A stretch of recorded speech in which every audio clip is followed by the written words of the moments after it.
Hello जी, नमस्कार साथियों, स्वागत है आप सभी का एक बार पुनः आपके अपने बिश्नोई स्टडी परिवार में। जैसा कि आपके स्क्रीन पर आप देख पा रहे हैं, तो आज का जो अपना टॉपिक रहेगा वो रहेगा राजस्थान की जनजातियां। ठीक है, राजस्थान की जनजातियों के बारे में पढ़ेंगे, जिसमें भील, ग्रासिया, मीणा, सहरिया, कंजर, सभी जनजातियों के बारे में चर्चा करने वाले हैं। ठीक है, आपकी स्क्रीन के जो बैकग्राउंड में आप देख सकते हैं, ये जनजाति का जो यहाँ पर इमेज है वो लगी हुई है। ठीक है, काफ़ी, और ये क्लास राजस्थान की सभी प्रतियोगी परीक्षाओं के लिए अति महत्वपूर्ण होने वाली हैं।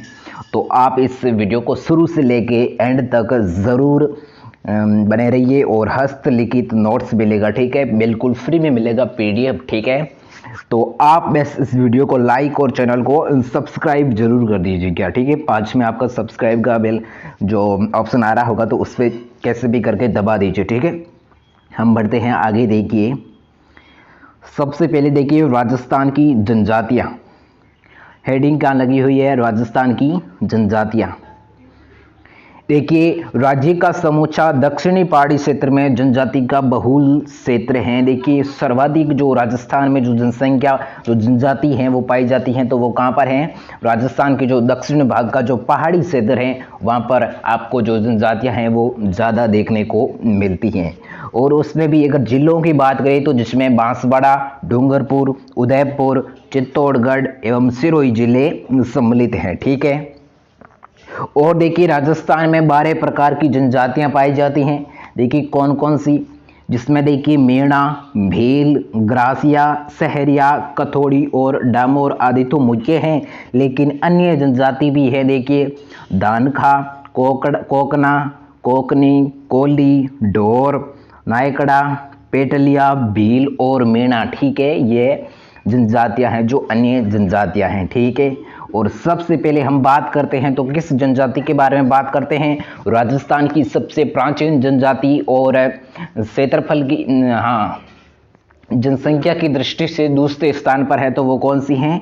भील जनजाति। ठीक है, और प्रथम पे है मीणा जनजाति। ठीक है, देखिए भील जनजाति है जो राजस्थान की सबसे प्राचीन जनजातियों में से एक है।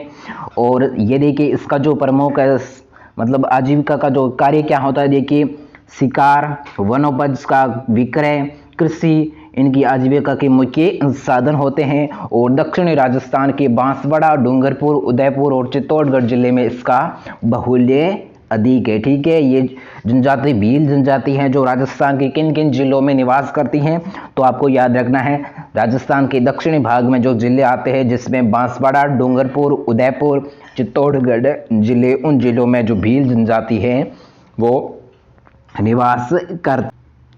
ठीक है, नेक्स्ट देखिए आ गई दक्षिणी, हाँ, राजस्थान में जो निवास करती हैं वो भील जनजाति करती हैं।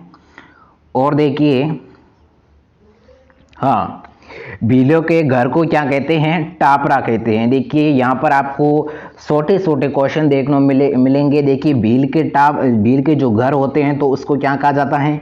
टापरा कहा जाता है या कू कहलाते हैं। और सामान्यतः भीलों के बाल विवाह प्रचलित नहीं होती। भीलों में जो बाल विवाह जो प्रथा है वो प्रचलित नहीं होती है। ठीक है, और विधवा विवाह प्रचलन में है, लेकिन छोटे भाई की विधवा को बड़े भाई अपनी पत्नी नहीं बना सकता। देखिए इसमें भी विधवा विवाह प्रचलित है, लेकिन जो छोटा भाई है वो विधवा को, मतलब विधवा जो इसकी बड़ी भाई की जो पत्नी है उसको अपनी पत्नी नहीं बना सकता। ठीक है, और देखिए भील जो पुरुष है वो सिर पर लाल, पीला अथवा केसरिया फेटा यानी सापा बांधते हैं। ठीक है, किस किस रंग के बांधते हैं? 3 रंग है। देखिए लाल, पीला और केसरिया। ठीक है, भील है जो अपने सिर पर पगड़ी बांधते हैं। और देखिए बदन यानी छाती पर अगरखी, कमीज, कुर्ता वे पहनते हैं। छाती पर जो अपना जो शरीर है वो ढकने के लिए देखिए अंगरखी पहनते हैं, कमीज पहनते हैं और कुर्ता पहनते हैं। ठीक है, और घुटने, देखिए घुटनों में ढेपाड़ा या धोती बांधते हैं। ठीक है, नीचे देखिए हम जहाँ पर हम पैंट पहनते हैं तो वहाँ पर देखिए भील है जो क्या पहनते हैं? ढेपाड़ा या उसे धोती कहते हैं। ठीक है, सामान्य भाषा में, आम भाषा में उसे धोती जो बांधते हैं। ठीक है, यह कौन सी जनजाति की बात हुई? तो ये भील जनजाति की बात हुई। एक बार फिर से देखिए भील जनजाति के बारे में आप सुन लीजिए। भील जनजाति है वो राजस्थान की सबसे प्राचीन जनजातियों में से एक है और उनका देखिए प्रमुख जो कार्य होता है वो होता है शिकार, वनोपज, विक्रय और कृषि होता है, जिससे आजीविका उनकी चलती है। और वह राजस्थान के दक्षिणी भाग में निवास करती हैं, जहाँ पर देखिए वे जिले सम्मिलित हैं: बांसवाड़ा, डूंगरपुर, उदयपुर, चित्तौड़गढ़। और बिलों के घर को क्या कहा जाता है? टापरा या कू कहलाते हैं। और बिलों में बाल विवाह प्रचलित नहीं है। और भील जो है जो पुरुष पर जो लाल, पीला, केसरिया सापा पहनते हैं और बदन पर अंगरखी कमीज या कुर्ता पहनते हैं और घुटन डेपाड़ों पर धोती पहनते हैं। इतनी बात आपको ध्यान में रखनी है। आ गया समझ में? तो लाइक ठोक दो फटाफट। ठीक है, नेक्स्ट देखिए हम आगे बढ़ते हैं। और देखिए भीलों की जनजाति हैं वो क्या करती हैं। देखिए भील महिला लूंगड़ा, कांचली, कब्जा, घाघरा अथवा पेटीकोट पहनती है। आप सभी को ही पता है ये क्या होता है। भील की जो महिलाएं होती हैं, जो स्त्री होती हैं, तो वो क्या पहनती है? उससे लूंगड़ा, कांचली, कब्जा, घाघरा या पेटीकोट वो पहनती हैं। और भीलों के घर को क्या कहा जाता है? टापरा या कू कहा जाता है, हमने पीछे पढ़ा। और भीलों के गांव के मुखिया को क्या कहा जाता है? गमेती कहा जाता है। और बेणेश्वर डूंगरपुर में आदिवासियों का कुंभ कहलाता है। जो बेणेश्वर डूंगरपुर है वो आदिवासियों का कुंभ कहलाता है। एक बार फिर से सुन लीजिए। देखिए भील की महिलाएं हो जाती, जो भीलों की महिलाएं जो स्त्रियां होती हैं तो वो क्या पहनती हैं? देखिए लूंगड़ा, कांचली, कब्जा, घाघरा अथवा पेटीकोट पहनती है। और भीलों के घर को देखिए टापरा या कू कहलाते हैं। और भीलों के जो गांव के मुखिया जो सदस्य होते हैं उसको क्या कहते हैं? गमेती कहते हैं। और बेणेश्वर डूंगरपुर में आदिवासियों का कुंभ का मेला भरता है या उसे कुंभ कहते हैं। आदिवासियों का कुंभ किसे कहते हैं? डूंगरपुर, बेणेश्वर को। ठीक है, देखिए अब देखिए नेक्स्ट हम बात करते हैं भीलों के रीति रिवाज। भीलों के रीति रिवाज कैसे होते हैं? देखिए भीलों के रीति रिवाज, देखिए टापरा किसे कहते हैं? हमने पीछे पढ़ा, भीलों के घर को कहते हैं। और फला या खेड़ा किसे कहते हैं? फला या खेड़ा भीलों के गांव या मोहल्ले होते हैं उसको कहते हैं फला या खेड़ा। और पाल किसे कहते हैं? पाल कहते हैं कई गांव के जो समूह होते हैं तो उसको क्या कहते हैं? पाल कहते हैं। और पाल भी किसे कहते हैं? पाल यानी पाल का मुखिया, मतलब कई गांवों का जो समूह का जो मुखिया होता है उसे पाल भी कहते हैं। और गमेती किसे कहते हैं? हमने पीछे पढ़ा, गमेती किसे कहते हैं? ये रहा, गमेती किसे कहते हैं? गांव के जो मुखिया होते हैं तो उसे हम क्या कहते हैं? गमेती कहते हैं। और भीलों के जो पुरुषों के वस्त्र कौन कौन से होते हैं? तो देखिए देपाड़ा ये एक धोती होती है। और पोतिया, देखिए पोतिया आपको पता ही है, सिर पर पहने जाने वाली एक पगड़ी होती है। और पगड़े में 3 विशेष कलर होते हैं, लाल, पीला और केसरिया। ठीक है। और खोयतू, देखिए खोयतू क्या होता है? ये एक लंगोटी होती है। देखिए एक बार फिर से सुन लीजिए भीलों के जो रीति रिवाज है वो कौन कौन से होते हैं। देखिए टापरा किसे कहते हैं? भीलों के घर को। और फला या खेड़ा किसे कहते हैं? भीलों के जो गांव और मोहल्ले होते हैं उसे क्या कहते हैं? फला या खेड़ा कहते हैं। और पाल किसे कहते हैं? जो कई गांवों के जो समूह होते हैं तो उसको क्या कहते हैं? पाल कहते हैं। और पाल भी किसे कहते हैं? पाल भी जो पाल के जो मुखिया होते हैं, मतलब कई गांवों के जो मुखिया होते हैं उसे पाल भी कहते हैं। और गांव के मुखिया को गमेती कहते हैं। और भीलों के अगर पुरुष के वस्त्रों की बात करें तो जिसमें देखिए देपड़ा ये एक तंग धोती होती है। पोतिया जो सिर पर पहने जाने वाली पगड़ी होती है। और खोयतू क्या होती है? ये एक लंगोटी होती है। नेक्स्ट देखिए, अब देखिए पुरुषों के तो हमें वस्त्रों के बारे में बात कर दी। और अब हम बात करते हैं जो भील महिला के वस्त्र हैं तो वो कौन कौन से होते हैं। देखिए भील महिला, देखिए कच्छाबू देखिए क्या होता है? जो भील स्त्रियों में घुटनों तक पहने जाने वाला एक घाघरा होता है, घाघरा या उससे पेटीकोट कहते हैं। तो ये देखिए कच्छाबू ये क्या होता है? भील की जो स्त्रियों में जो घुटनों तक पहनने वाला घाघरा है उसे हम देखिए कच्छाबू कहते हैं। और देखिए फड़का क्या होता है? मराठी अंदाज की जो साड़ी होती हैं तो उसे क्या कहते हैं? फड़का कहते हैं। देखिए तिरिया क्या होता है कि विवाह के अवसर द्वारा पीले रंग का पहने जाने वाला लहंगे को क्या कहते हैं? तिरिया कहते हैं। और वो किस अवसर पर पहना जाता है? विशेषकर विवाह के अवसर पर। और देखिए परिजनी क्या होता है? देखिए परिजनी पैरों में पहने जाने वाली पीतल की मोटी चूड़िया को क्या कहते हैं? परिजनी कहते हैं। ठीक है। एक बार फिर से सुन लीजिए, भील की जो महिलाएं होती हैं, जो स्त्रियां होती हैं, तो वो कौन कौन से वस्त्र पहनती हैं, तो आपको मालूम होना चाहिए कच्छाबू, फड़का, तिरिया और परिजनी। देखिए कच्छाबू क्या होता है, भील की स्त्रियों में जो घुटने तक जो पहनने वाला घाघरा या पेटीकोट होते हैं उससे कच्छाबू कहते हैं। और फड़का क्या होता है, जो मराठी अंदाज की जो साड़ी होती है उसे फड़का कहते हैं। और तिरिया क्या होता है, देखिए तिरा जो विवाह के अवसर पर जो पीले रंग का पहने जाने वाला लहंगा होते हैं उसे तिरिया कहते हैं। और परिजनी क्या होता है, परिजनी देखिए पैरों में जो पहने जाने वाली पीतल की मोटी चूड़ियां होती हैं जो उसे हमें परिजनी कहते हैं। ठीक है, नेक्स्ट ये तो देखिए भील की जनजाति के बारे में हम संपूर्ण सी बात कर दी। ठीक है, अब देखिए मेना जनजाति। देखिए भीलों की जनजाति में किसी भी प्रकार का कोई डाउट हो तो आप कमेंट में बता सकते हैं। ठीक है, हाँ देखिए मेना जनजाति। देखिए मेना जनजाति राजस्थान की सबसे बड़ी जनजाति है, उसका जो क्षेत्रफल है, उसका जो एरिया है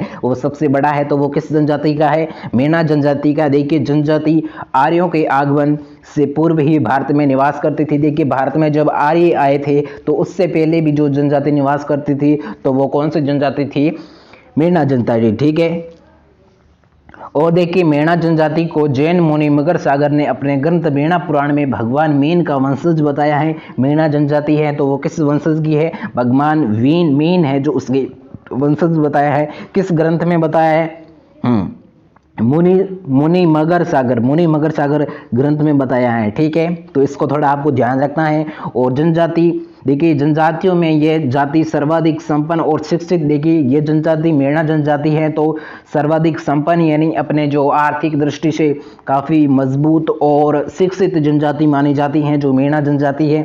और ये देखिए राजस्थान के मुख्यतः कौन कौन से जिलों में निवास करती हैं, तो देखिए उदयपुर, जयपुर, प्रतापगढ़, सवाईमाधोपुर, अलवर, सीकर, चित्तौड़गढ़ जिलों में ये मुख्य रूप से निवास करती है। कौन सी जनजाति, मेना जनजाति। ठीक है, और मेना जो लोगों की आजीविका का प्रमुख संसाधन होता है तो वो क्या होता है, कृषि और पशुपालन। ठीक है, वो कृषि और पशुपालन ही करते हैं जबकि शिकार नहीं करते। ठीक है, शिकार किस जनजाति करते हैं, कौन सी जनजाति करते हैं, तो वो आपको याद रखना है, भील जनजाति। ठीक है, एक बार फिर से देखिए सुन लीजिए मेना जनजाति के बारे में। मेना जनजाति राजस्थान की सबसे बड़ी जनजाति है और जनजाति ये आर्यों के आगमन से ही, जो भारत में आर्य आते हैं उससे पहले भी ये मेना जनजाति निवास करती थी। और मेना जनजाति को जो जैन मुनि मगर सागर अपने ग्रंथ में मेना पुराण में भगवान मीन का वंशज बताता है। और जनजाति में ये जनजाति है जो सर्वाधिक जाति जो संपन्न एवं शिक्षित मानी जाती हैं। और मेना जनजाति के लोग मुख्यतः उदयपुर, जयपुर, प्रतापगढ़, सवाईमाधोपुर, अलवर, सीकर व चित्तौड़गढ़ जिले में अधिक निवास करते हैं। और मेना जनजाति की आजीविका का प्रमुख साधन क्या होता है, कृषि और पशुपालन। ठीक है, इतना आपको ध्यान में रखना है, बैठ गया दिमाग में, तो हम आगे बढ़ते हैं। देखिए और भी देखिए मेना जनजाति के बारे में। मेना जनजाति के जो लोग होते हैं, मेना जनजाति के देखिए जो लोग होते हैं वो अपने इष्ट देवता को क्या कहते हैं, देखिए मेना जनजाति के लोग अपने इष्ट देवता भूरिया बाबा की झूठी कसम नहीं खाते। देखिए एक तो आपको याद रखना है, जो मेना जनजाति के लोग होते हैं उसके इष्ट देवता का नाम क्या है, भूरिया बाबा। ठीक है, उसकी कभी वो है झूठी है, वो कसम नहीं खाते हैं। और मेना जनजाति मुख्यतः शक्ति की उपासक हैं और सीकर की बाण माता की पूजा करते हैं। मेना जनजाति हैं वो किस माता की पूजा करते हैं, बाण माता। ठीक है, जो कहां पर है, उसका मंदिर बना हुआ है सीकर में। ठीक है, और मेणाओं की देखिए दो उपजातियां होती हैं। देखिए इसमें होती हैं जमींदारी मेणा और चौकीदारी मेणा। ठीक है, ये मेणा जनजाति होती हैं तो उसकी दो उपजातियां होती हैं। ठीक है, कौन सी होती हैं, जमींदारी मेणा और चौकीदारी मेणा। ठीक है, हाँ। और देखिए मेणाओं में गांव के मुखिया को क्या कहा जाता है, मेणाओं में जो गांव के मुखिया होते हैं तो उसको क्या कहा जाता है, पटेल कहा जाता है। ठीक है, ये काफ़ी कंपटीशन एग्जाम में क्वेश्चन पूछा गया है कि मेणाओं के जो गांव के मुखिया को उसे क्या कहा जाता है, तो आपको याद रखना है पटेल। ठीक है, इसे आप थोड़ा दिमाग में बैठा दीजिए। देखिए मेणाओं के घर में मिट्टी से बनी अनाज भंडार की कोठी या उसे आवेरी कहा जाता है। देखिए मेणाओं के घर में जो मिट्टी से बनी जो अनाज रखने का जो भंडारण होता है तो उसे क्या कहते हैं, कोठी कहते हैं। उसे कोठी को क्या कहते हैं, आवोरी कहते हैं। ठीक है, ओवरी कहते हैं। ठीक है, और देखिए मेणाओं के घर में मेवास कहलाते हैं। देखिए मेणाओं के जो घर होते हैं उसे क्या कहते हैं, हाँ मेवास कहते हैं। देखिए एक बार फिर से देखिए सुन लीजिए, मेना के जो इष्ट देवता हैं तो वो कौन से हैं? भूरिया बाबा, उसकी कभी वो झूठी कसम नहीं खाते।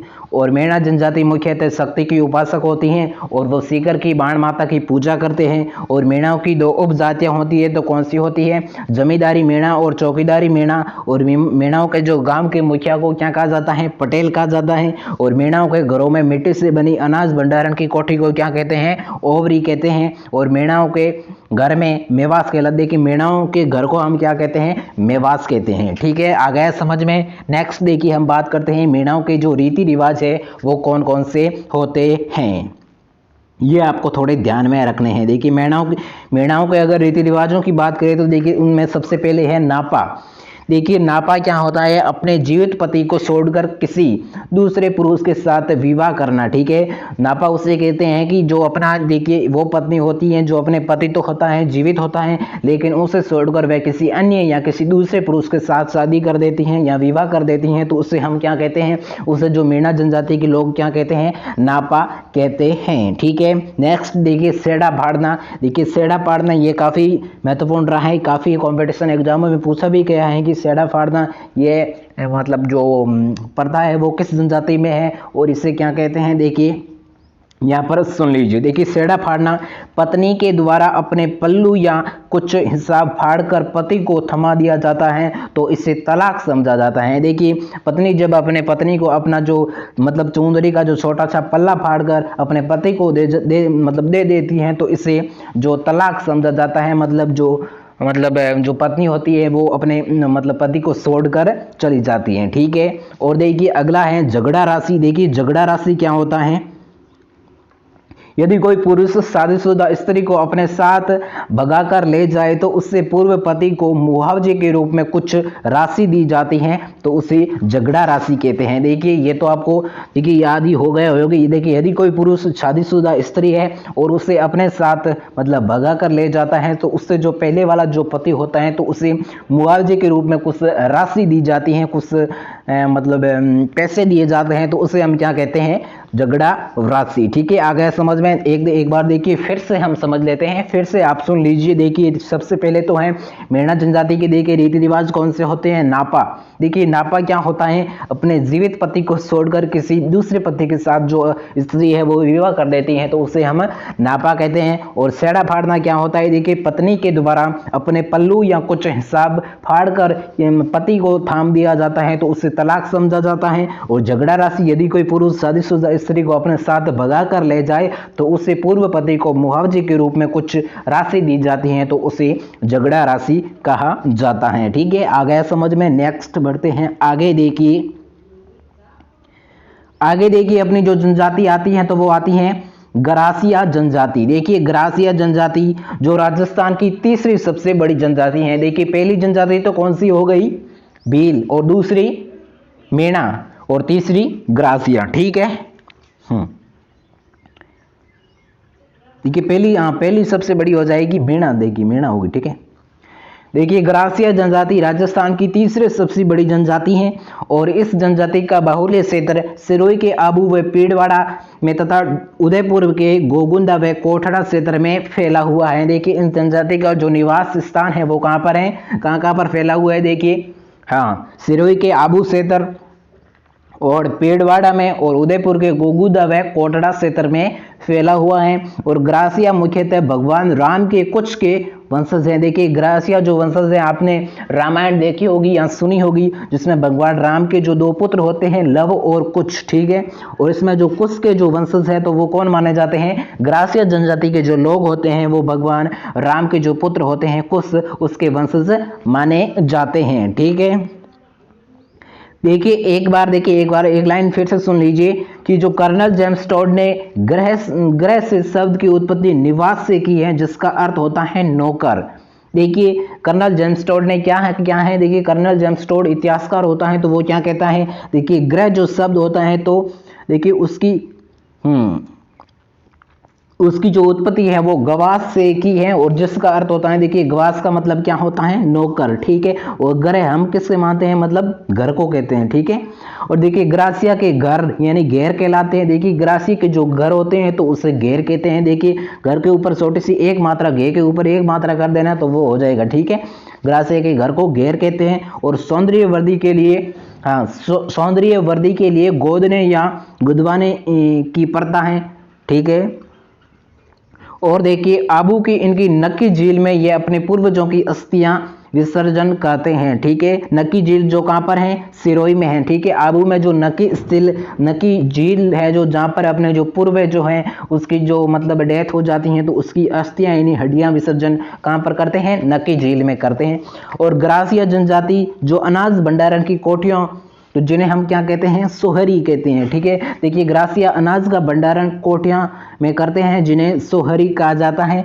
और ग्रासिया जाति दो भागों में विभक्त होती है, भील ग्रासिया और गमेती ग्रासिया, ठीक है। देखिए भील ग्रासिया क्या होता है, ग्रासिया पुरुष जब भील महिला से विवाह कर लेता है तो उसे भील ग्रासिया कहा जाता है। और गमेती ग्रासिया, देखिए ग्रासिया की महिला जब भील पुरुष से विवाह कर लेती है तो उसे गमेती ग्रासिया कहा जाता है। और बिखरी हुई डाणियों के समूह को पाल कहलाता है। और ग्रासिया जनजाति में मोर, बांदिया विवाह, मेलबो विवाह और तनना विवाह और आटा सटा विवाह और सेवा विवाह और आना करना विवाह प्रचलित है, ठीक है। एक बार फिर से देखिए ग्रासिया जनजाति के बारे में पुनः सुन लीजिए आप, ठीक है। देखिए ग्रासिया जनजाति जो राजस्थान की तीसरी सबसे बड़ी जनजाति है। और उसका देखिए क्षेत्र कौन कौन से हैं, सिरोही, उदयपुर, देखिए ये आपको इतना ही याद रखना है। और ग्रासिया जनजाति जो किस भगवान राम के जो पुत्र होते हैं कुछ उनके वंशज माने जाते हैं। और कर्नल जेम्स ने ग्रह शब्द की उत्पत्ति गवाह से की है जिसका अर्थ होता है नौकर। और ग्रासिया के घर को घेर के लाते हैं। और सौंदर्य वृद्धि के लिए गोदने या गुदवाने की प्रथा प्रचलित है, मतलब जो अपने हाथ या मोर पे जो टैटू बनवाते हैं उसे गोदने या गुदवाने की प्रथा कहते हैं, ठीक है। वो भी प्रचलित है किस जनजाति में, ग्रासिया जनजाति में, ठीक है। और आबू की नक्की झील में ये अपने पूर्वजों की अस्थियां विसर्जन करते हैं। और ग्रासिया अनाज का भंडारण कोठियों में करते हैं जिन्हें सोहरी कहा जाता है। और ग्रासिया जाति दो भागों में विभक्त होती है जिसे भील ग्रासिया और गमेती ग्रासिया। देखिए भील ग्रासिया किसे कहते हैं, भील ग्रासिया, देखिए ग्रासिया पुरुष यदि भील महिला से विवाह कर लेता है तो उससे भील ग्रासिया कहा जाता है। और गमेती ग्रासिया, देखिए ग्रासिया जब महिला भील पुरुष से विवाह कर लेती है तो उससे गमेती ग्रासिया कहा जाता है। और बिखरी हुई डाणियों का समूह को फाल कहलाता है। और ग्रासिया जनजाति मोर, ग्रासिया जनजाति मोर बांधिया विवाह, मेलबो विवाह, तांदना विवाह, आटा सट्टा विवाह, सेवा विवाह या आना करना विवाह प्रचलित है, ठीक है। आ गया समझ में। नेक्स्ट देखिए हम बढ़ते हैं,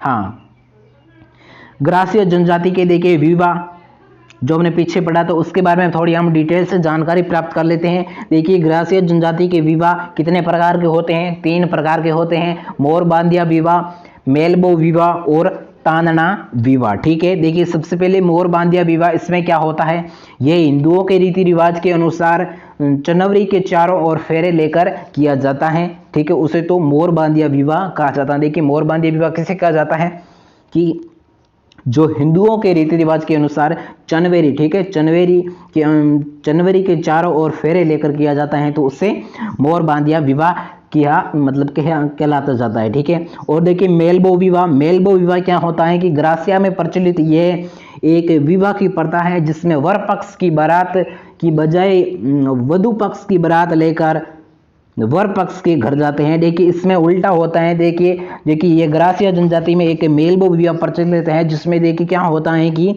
विवाह की एक प्रथा है जिसमें देखिए वर पक्ष की बारात के बजाय वधु पक्ष के जो लोग होते हैं, जो बारात है वो जो कहाँ पर ले जाते हैं, वर पक्ष के घर पर ले जाते हैं तो उसे क्या कहा जाता है, मेलबो विवाह, ठीक है। वो जो किस जाति में प्रचलित है, किस जनजाति में प्रचलित है, ग्रासिया जनजाति में, ठीक है। अगला देखिए ताड़ना विवाह। देखिए ताड़ना विवाह किसे कहते हैं, जब किसी लड़के द्वारा लड़की को छू लिया जाता है तो पक्षियों के द्वारा उन्हें कन्याएं मूल्य देकर उसे विवाह किया जाता है तो उसे हम क्या कहते हैं, ताड़ना विवाह, ठीक है। एक बार फिर से सुन लीजिए कि देखिए मोर बांधिया विवाह तो किसे कहते हैं, जो हिंदुओं में रीति रिवाज के अनुसार जनवरी के चारों ओर फेरे लेकर जो विवाह किया जाता है तो उसे क्या किया जाता है, मोर बांधिया विवाह। और मेलबो विवाह, देखिए मेलबो विवाह क्या किया जाता है कि जिसमें जो वर पक्ष की बारात के बजाय जो वधु पक्ष के जो बारात के लोग होते हैं वो वर पक्ष के घर जाते हैं तो उसे मेलबो विवाह कहा जाता है। और ताड़ना विवाह, देखिए ताड़ना विवाह क्या होता है, जब मतलब किसी लड़के द्वारा लड़की को छू लिया जाता है तो पक्षियों के द्वारा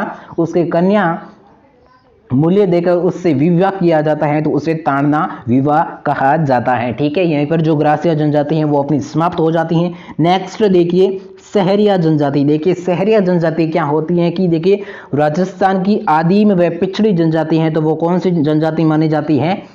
सहरिया जनजाति। ठीक है, राजस्थान की सबसे पिछड़ी और आदिम जनजाति मानी जाती है, तो वो कौन सी है? सहरिया जनजाति।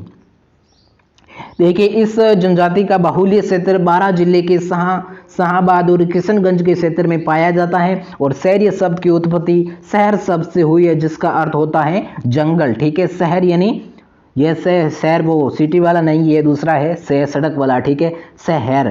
ठीक है, इसका अर्थ क्या होता है? जंगल। ठीक है, और कर्नल जेम्स टॉड ने इस जाति को भीलों की उपशाखा माना है। ठीक है, कर्नल जेम्स टॉड ने देखिए इससे जो भीलों की उपशाखा किसे कहा जा है? सहरिया जनजाति को कहा है। और सहरिया जनजाति के एक वनवासी जनजाति है। सहरिया जो जनजाति है वो वनवासी जाति है, मतलब वन यानी जंगल में निवास करती है, और इसीलिए सरकार ने आदिम जाति के समूह में रखा है। और सहरिया जो घर होते हैं उससे क्या कहे जाते हैं? टापरी कहा जाता है। ठीक है, देखिए ग्रासिया लोग हैं उसको घर को क्या कहा जाता है? घेर कहा जाता है। और जो शहरी जनजाति हैं तो वो अपने घर को क्या कहे जाते हैं? टापरी कहा जाता है। और गांव के जो मुखिया होते हैं तो उसे क्या कहा जाता है? कोतवाल कहा जाता है। ठीक है, हाँ देखिए इसमें क्या होता है, थोड़ी मिस्टेक्स आ गई थी तो कृपया आप धैर्य बनाए रखिए। देखिए हाँ हमने कहाँ पर पढ़ा था? देखिए शहरिया के जो घर होते हैं तो उससे क्या कहा जाता है? टापरी कहा जाता है। और गांव के जो मुखिया होते हैं तो उससे क्या कहा जाता है? कोतवाल कहा जाता है। ठीक है, हाँ सहरिया जनजाति है वो आदिम पिछड़ी जनजाति है। ठीक है, अब देखिए नेक्स्ट आगे देखिए जो ये सहरिया जनजाति के जो लोग होते हैं वो अनाज भंडारण की छोटी कोठी या कुशिला एवं बड़ी कोठी भंडेरी, जो उससे कहते हैं अनाज के जो भंडारण होते हैं उससे क्या कहा जाता है? छोटी कोठी कहते हैं। या छोटी कोठी को तो क्या कहते हैं? कुशिला, और बड़ी कोठी को क्या कहते हैं? भंडेरी कहते हैं। ठीक है, सहरिया जनजाति का मेला सीताबाड़ी 12 में भरता है। देखिए सहरिया जनजाति का जो मेला है वो कहाँ पर भरता है? सीताबाड़ी 12 में भरता है। और ये मेला सहरिया जनजाति का कुंभ कहलाता है। ठीक है, सहरिया जनजाति का कुंभ कौन सा मेला कहलाता है? सीताबाड़ी 12 में। और जबकि देखिए आदिवासियों का कुंभ, ठीक है, आदिवासियों का कुंभ बेणेश्वर डूंगरपुर। ठीक है, नेक्स्ट देखिए इस जाति का मुख्य उपज देखिए खाद्यान्न फसलें और ज्वार। देखिए ये जो सहरिया जनजाति हैं वो खाद्यान्न फसलें मतलब ज़्यादातर कृषि करती हैं। और सहरिया लोग होली के अवसर पर फाग व राई नृत्य करते हैं। दिवाली पर गाए जाने वाले गीत तो क्या कहते हैं? हिडो कहते हैं। देखिए सहरिया जनजाति के लोग होते हैं जो दिवाली पर विशेषकर एक गीत गाते हैं तो उसे क्या कहे जाते हैं? हिडो कहा जाता है। और सहरिया जनजाति में धारी संस्कार के अंतर्गत मृत्यु के तीसरे दिन अस्थियां व राख को ढककर सुबह पद चिन्ह देकर पुनर्जन्म की क्रिया को देखते हैं। देखिए ये तो अंधविश्वास ही है कि पुनर्जन्म देखिए होता नहीं होता, मतलब ये तो काफ़ी कंट्रोवर्सी की बात है।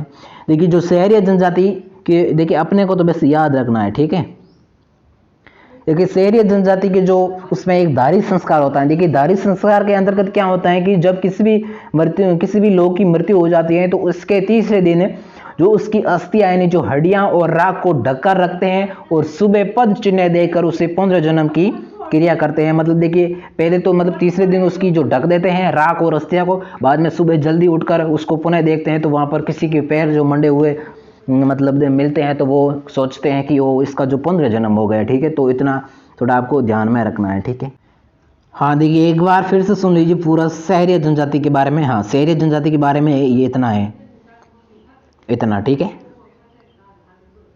आप चाहे तो स्क्रीनशॉट ले सकते हो। और देखिए स्क्रीनशॉट लेने की कोई बात नहीं है क्योंकि मैं आपको लास्ट में बता दूंगा कि आपको ये पीडीएफ है सभी का कहाँ पर मिलने वाला, मैं आपको पीडीएफ दे दूंगा। ठीक है, देखिए सहरिया जनजाति ये राजस्थान की आदिम व पिछड़ी जनजाति है और इस जनजाति का बाहुल्य क्षेत्र 12 व शाहाबाद की किशनगढ़ क्षेत्र में पाया जाता है। और सहरिया शब्द की उत्पत्ति शहर शब्द से हुई है जिसका अर्थ क्या होता है? जंगल। और कर्नल जेम्स टॉड ने इस जाति को भीलों की उपशाखा माना है। और सहरिया जनजाति एक वनवासी है जो वन में निवास करती हैं, इसलिए इसे सरकार ने आदिम जनजाति का समूह है में रखा है। और शहरिया जो घर को क्या कहते हैं, शहरिया जनजाति के लोग होते हैं वो घर को क्या कहते हैं, टापरी कहते हैं। और गांव के मुखिया को क्या कहते हैं, कोतवाल कहते हैं। ठीक है।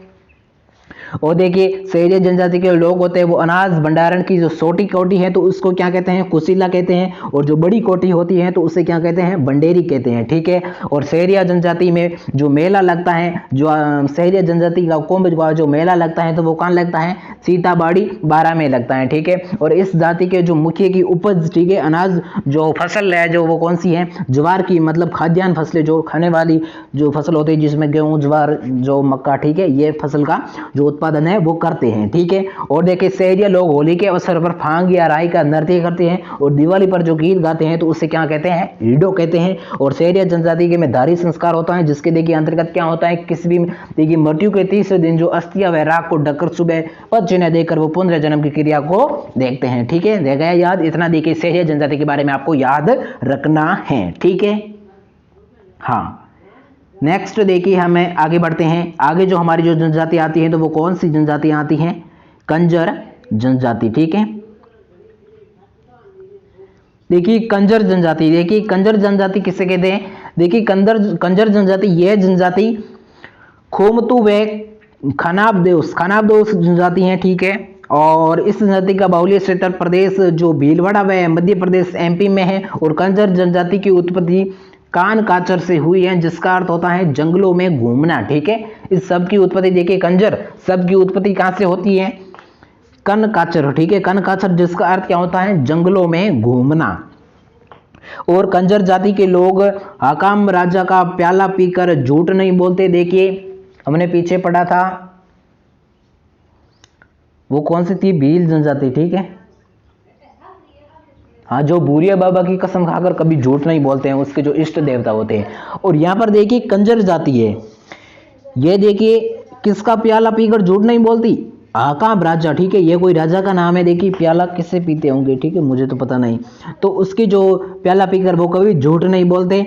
और हीना के आराध्य देव हनुमान जी हैं। ठीक है। हीना जो कंजर जाति के जो आराध्य देव होते हैं तो वो कौन से हैं, हनुमान जी हैं। और कुल देवी है नागणिया माता। ठीक है। और पर्दे देवी चौथ माता। ठीक है। पर्दे की देवी है तो वो चौथ माता कहलाती है। और पाती मांगना, देखिए इसमें एक प्रथा प्रचलित होती है जो कौन सी है, पाती मांगना। देखिए इसमें क्या होता है कि चोरी करने से पूर्व इस जाति के लोग अपने गुरु से आशीर्वाद लेते हैं। देखिए ये भाई कंजर जनजाति ऐसी हैं कि जब किसी जहाँ पर चोरी करने के लिए जाते हैं तो सबसे पहले जो अपने गुरु होते हैं, मानो कि कोई भी गुरु होगा, ठीक है, तो उससे आशीर्वाद लेते हैं और बाद में चोरी करने के लिए जाते हैं। ठीक है। और इस जनजाति के जो लोग होते हैं वो अपने घरों के पीछे दरवाजा या खिड़कियां अवश्य रखते हैं। और इस जाति के जो लोग हैं वो सबको दफनाते समय मृत व्यक्ति के मुंह में शराब की बूंदें डालते हैं। ठीक है। किस जनजाति के लोग, कंजर जनजाति के लोग। एक बार फिर से इसके बारे में पूरी डिटेल सुन लीजिए। देखिए कंजर जनजाति, यह जनजाति खमोतू खानाबदोस जनजाति है। इस जनजाति का बाहुल्य क्षेत्र प्रदेश भीलवाड़ा और मध्य प्रदेश में है। और कंजर जाति शब्द की उत्पत्ति कान काचर से हुई है जिसका अर्थ क्या होता है, जंगलों में घूमना। और कंजर जाति के लोग हैं वो हाकाम राजा का प्याला पीकर कभी झूठ नहीं बोलते। और हीना के आराध्य हनुमान जी हैं। और कुल देवी नागणिया माता है। और पर्दे देवी चौथ माता है। ठीक है। और पाती मांगना, देखिए पाती मांगना क्या होता है, जो चोरी करने से पूर्व इस जाति के जो लोग होते हैं वो अपने गुरु का क्या लेते हैं, आशीर्वाद लेते हैं और बाद में चोरी करने के लिए निकल जाते हैं। ठीक है। और इस जनजाति के जो लोग हैं वो अपने घरों के पीछे दरवाजे या खिड़कियां अवश्य रखते हैं। और इस जाति के जो लोग हैं वो सबको दफनाते समय जो मृत व्यक्ति के मुंह में शराब की कुछ बूंदें डालते हैं। ठीक है। देखिए इसका देखिए कंजर जनजाति का तो काम क्या हो गया, चोरी करना। ठीक है। अब इसमें देखिए आपको एक बात को ध्यान रखना है कि देखिए यहाँ पर एक लाइन आई है, इस जनजाति के लोग अपने घरों के पीछे दरवाजे या खिड़कियां अवश्य रखते हैं। देखिए ऐसा माना जाता है कि ये जो कंजर जाति के लोग हैं वो राजस्थान जो पुलिस है, ठीक है, उनसे काफ़ी डरते हैं। ठीक है। तो वो चोरी करते हैं, कभी भी पकड़े जाते हैं तो वो मतलब अपने देखिए उसके घर कभी भी पुलिस आती है तो अपने घर के जो पीछे वाला दरवाजा या खिड़की होते हैं तो उससे वो जंगल की ओर भाग जाते हैं, ठीक है, ऐसा माना जाता है, ठीक है, मैंने भी कभी कहीं सुना है, ठीक है, तो इसलिए आपको कह रहा हूँ। और देखिए इस जाति के जो लोग होते हैं वो सबको दफनाते समय जो मृत व्यक्ति होता है तो उसके मुंह में देखिए किसकी बूंदे डालते हैं, शराब की बूंदे डालते हैं, ठीक है। नेक्स्ट देखिए कंजर जनजाति के बारे में तो आपको हो गया याद। नेक्स्ट देखिए जनजाति है तो वो कौन सी है, डामोर जनजाति।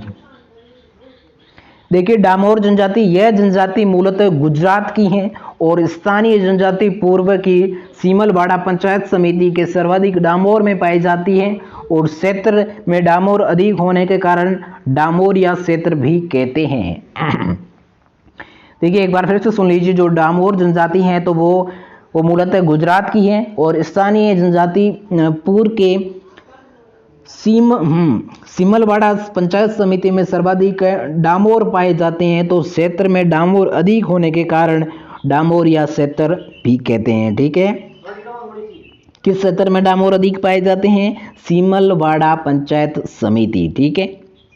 और देखिए इस डामोर जनजाति की देखिए विशेषता क्या है, तो देखिए हाँ डामोर जनजाति की विशेषता देखिए, डामोर में एकाकी परिवार में रहने की प्रथा है, मतलब ये परिवार में एकाकी परिवार में रहने की प्रथा है और पुत्र के विवाह होने के उपरांत उनके लिए अलग से घर की व्यवस्था कर दी जाती है और परिवार का मुखिया पिता हो जाता है। देखिए एकाकी मतलब जो अकेले रहते हैं, ठीक है। देखिए अपने जो पुत्र का विवाह होता है तो उसके उपरांत उसके जो अपने पुत्र का होता है वो अलग घर बनाते हैं और उसमें जो अपना पुत्र रहता है और उसका जो परिवार का मुखिया होता है वो कौन होता है, पिता होता है, ठीक है।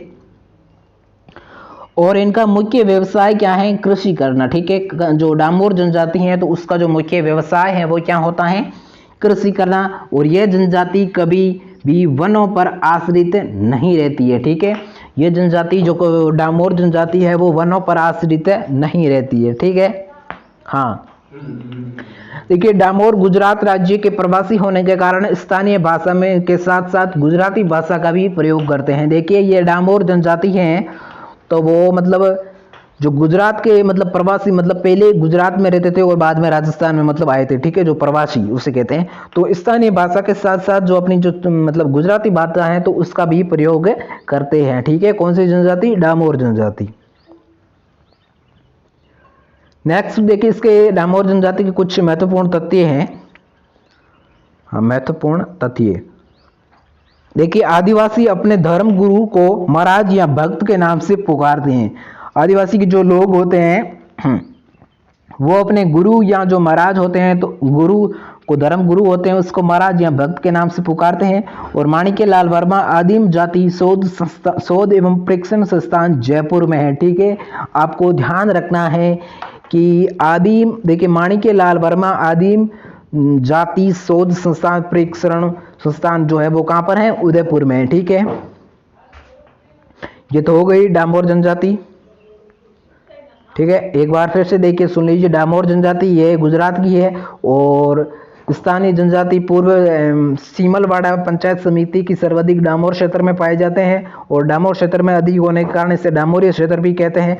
और इनकी विशेषताएं देखिए, डामोर में एकाकी परिवार जिसमें देखिए प्रथा प्रचलित है, इसमें देखिए पुत्र के विवाह होने के उपरांत उनके लिए अलग से घर की व्यवस्था कर दी जाती है और परिवार का मुखिया पिता हो जाता है। और इनका मुख्य व्यवसाय क्या होता है, कृषि करना होता है। और यह जाति कभी वनों पर आश्रित नहीं रहती है। और डामोर जो गुजरात राज्य के प्रवासी होने के कारण स्थानीय भाषा के साथ साथ गुजराती भाषा का भी प्रयोग करते हैं, ठीक है। महत्वपूर्ण तथ्य, आदिवासी धर्म अपने धर्म गुरु को महाराज या भक्त के नाम से पुकारते हैं। और माणिक्यलाल वर्मा आदिम जाति शोध एवं प्रेक्षण संस्थान जो उदयपुर में है, ठीक है।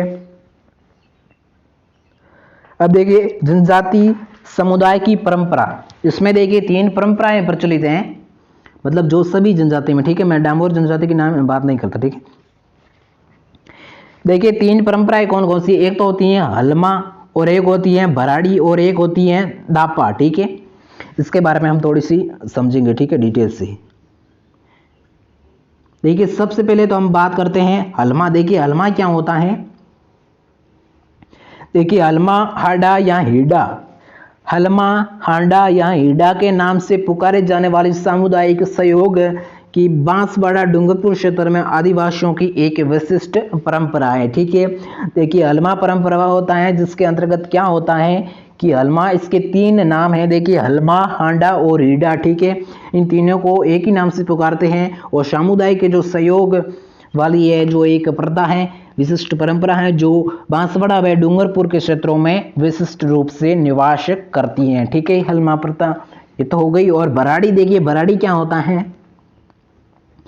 देखिए राजस्थान के दक्षिणांचल में भीली जीवन में व्यापक वैवाहिक बीती चित्रण की प्रमुख लोक देवी बराड़ी के नाम से जाने जाती हैं। और जिस घर में भील होती का विवाह, देखिए जिस घर में भील होती का विवाह हो रहा होता है तो उस घर में बराड़ी का चित्र जमाई द्वारा बनवाया जाता है। ठीक है, इसमें देखिए क्या होता है कि बराड़ी, देखिए राजस्थान के जो दक्षिण के भाग में ये निवास करती हैं। भीली जनजाति मतलब भीलों में होती हैं प्रचलित। और व्यापक वैवाहिक, देखिए वैवाहिक भीति चित्रण का प्रमुख लोक देवी बराड़ी माता के नाम से जानी जाती हैं। और देखिए जिस घर में भील मतलब स्त्री होती हैं तो वो विवाह हो रहा है तो उस समय देखिए जो बराड़ी एक चित्र का निर्माण करती हैं तो वो उसके पति यानी जमाई के द्वारा उस बराड़ी चित्र का निर्माण मतलब बनाया जाता है। ठीक है, अब देखिए ये तो 2 हो गई। उसके बाद में है दापा। देखिए दापा क्या होता है।